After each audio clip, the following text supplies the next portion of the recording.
Maswerteng gabi po 3D Lotto players. Narito na po ang mga numerong nanalo sa 3D Lotto.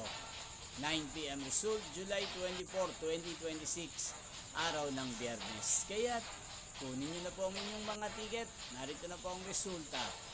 Nakikita nyo na po ngayon sa screen ng inyong cellphone ang mga numerong nanalo sa 3D Lotto 9 PM result. In exact order po yan. At kung maswerte namang natayan nyo po ang mga numero niyan kanina, congrats po sa inyo.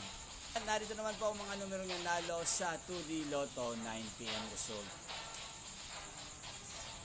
Araw-araw nyo rin pong napapanood ang resulta ng 3D Lotto sa channel na to tuwing 2 PM, 5 PM at 9 PM. So mga gusto pong magpa-shoutout, mag-comment lang po kayo. Inyo pong napanood ang resulta ng 3D Lotto sa channel na to, Roderick Hernandez TV. Magkita-kita pong muli tayo bukas ng 2 PM. Thank you for watching.